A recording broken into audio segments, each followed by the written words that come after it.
तो एक काम कर,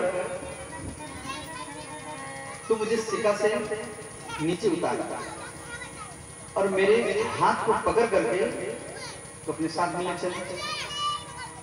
तो प्रभाव की गोपी क्या की, वो बाल कृष्ण को शिखा से नीचे उतार दिया और कन्हैया का हाथ पकड़ करके लेकर के जा रहे हैं। तो गोपी यहाँ क्या की है, वो लंबा घूंघट लगाई। लंबा घूंघट समझ जाते हैं, जिसे बिहार की माताएं लोग छोटा घूंघट लगाते हैं। तो बिहार की माताओं का सब कोई मुख देख लेता है, चाहे नई नवी दुल्हन हो या 80 वर्ष की बूढ़ी माता हो, सबका मुख देख लेता बिहार में। परंतु ब्रज में वो लंबा घूंघट लगाती है, चाहे वो नई नवी दुल्हन हो या 80 वर्ष की बूढ़ी माता हो। 80 वर्ष की बूढ़ी माता भी वो लंबा घूंघट लगाती है और लगे में 16 साल की कन्या जैसी। परंतु उनको पहचान करना आपको मुश्किल पड़ जाएगा। जैसे रास्ता में जा रही है तो उसका पहचान नहीं पाएंगे। परंतु वो गोपी घूंघट बोलती है, वो घर में जाकर के आपसे घूंघट खोल करके बात करेगी।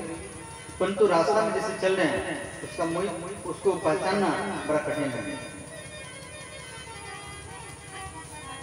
तो गोपी लंबा घूंघट लगा करके जा रही हैं और कन्हैया का हाथ पकड़ करके लेकर के जा रही हैं।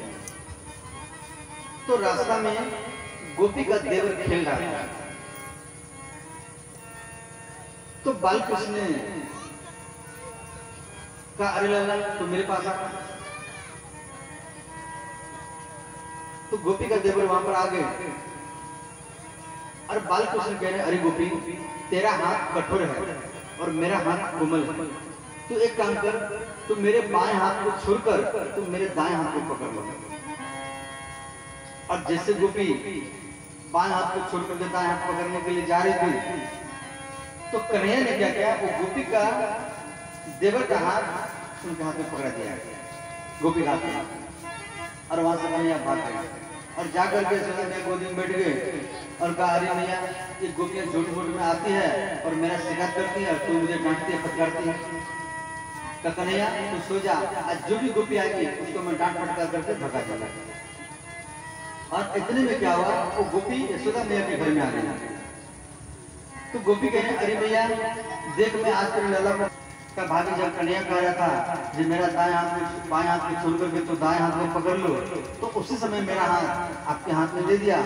और मेरा ये सोच था जो मेरे भाभी लेकर के जा रहे हैं कहीं लड्डू मिठाई खिलाएंगे और उल्टा यहाँ डांट फटकार मिला। गोपी का वहां बहुत बेइज्जती हुआ। तो कन्हैया कह रहे हैं कि गोपी तेरे बस की बात नहीं है मुझे पकड़ना। गोपी बेइज्जत होकर चली गई। अब यहाँ गोपी क्या किया, कन्हैया को पकड़ने के लिए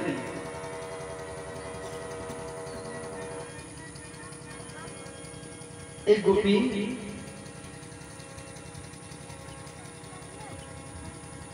माखन का मटका है और सिक्का है।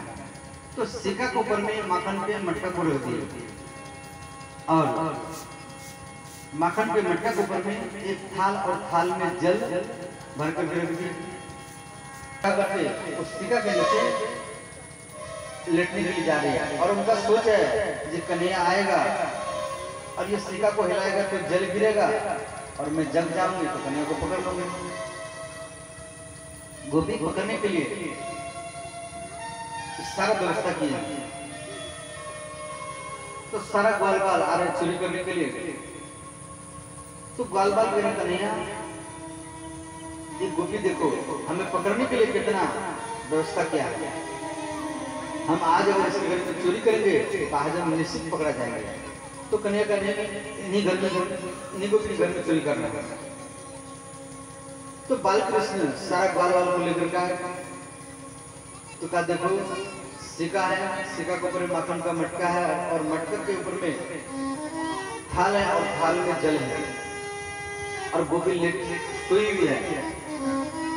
तो ये पता करना है गोपी सोई हुई है या जगी हुई है। तो पहले खाट को हिलाएंगे, अगर खाट को हिलाने के बाद गोपी जग जाएगी तो हम भाग जाएंगे। तो गोपी सुबह 10 बजे से लेकर 4 बज गया, इतना देर कौन व्यक्ति खाट पे लेटा रहेगा, उसको तो नींद लग गया। इंतजार में। अब गोपी सो गई है, खाट डलाए तो गोपी सोई हुई, तो कहा दो आगे से पकड़ो, दो पीछे से पकड़ो। खाट को उठा करके वो घर के दरवाजा में रख दिया। और इधर अब मक्खन सिक्का के ऊपर मटका है और मटका के ऊपर में थाल थाल में जल है। तो एक पपीता के डंडी लाए और एक छोर थाल में और एक छोर अपना मुख में लगा करके मोटर बन करके सारा जल खींच लिए। तो जल का समस्या समाधान हो गया। अब माखन के मटका उतार करके सारा ग्वाल वाल खा रहे हैं, माखन के मटका को फोड़ दिए। इतने में क्या हुआ, गोपी का नींद टूट गया।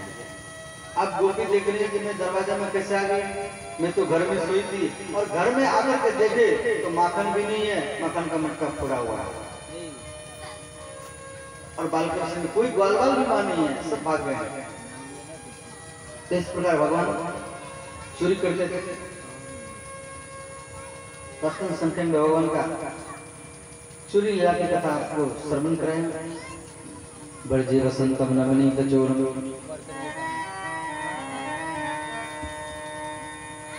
बोली वृंदावन लाल की जय।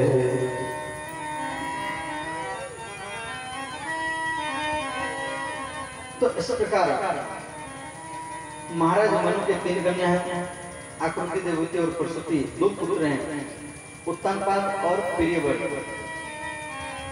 तो प्रियव्रत महाराज संपूर्ण पृथ्वी का सम्राट बने। तो उनके समय में महाराज प्रियव्रत देखे कि पृथ्वी का आधा भाग दिन है और आधा भाग रात है।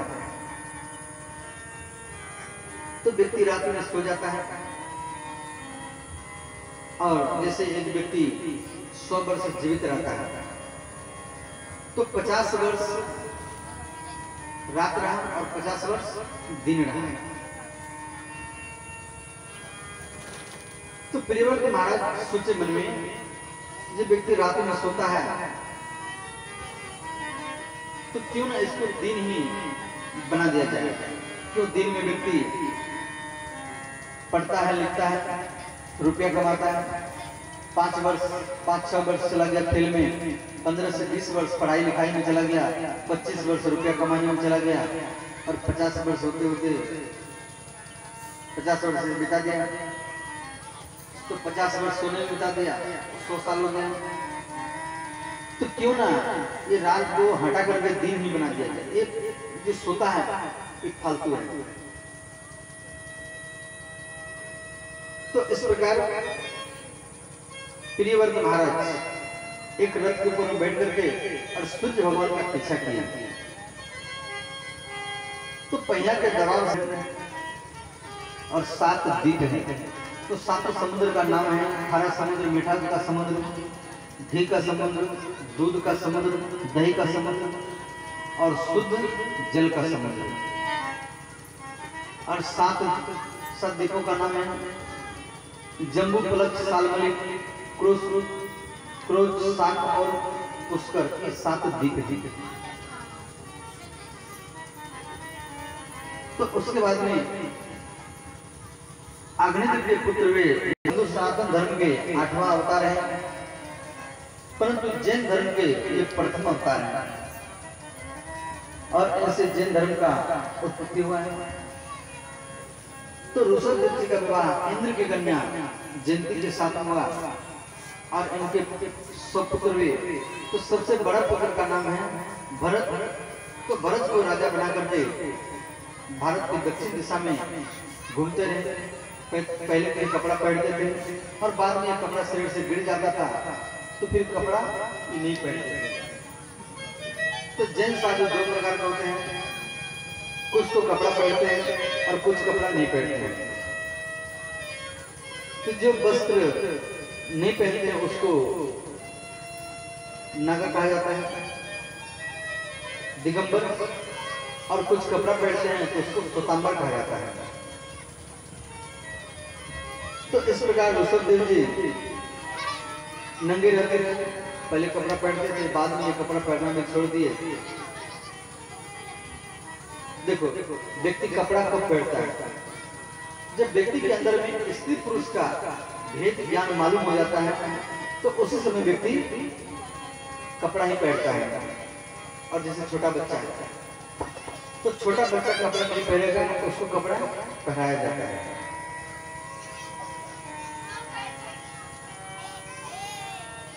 तो इस प्रकार उसके बाद में इनके पुत्र भरत हुए जो इस देश के राजा बने, और पहले इस देश का नाम था अजनाब, उसके बाद में पड़ा आर्यावर्त, और उसके बाद में पड़ा भारत। तो राजा भरत के कारण नाम पड़ा भारत। परंतु हम लोग किताब में पढ़े शकुंतला पुत्र भरत के नाम पर इस देश का नाम भारत है। परंतु यहाँ भागवत में कहा जा रहा है कि राजा भरत के कारण ही इस देश का नाम भारत पड़ा है।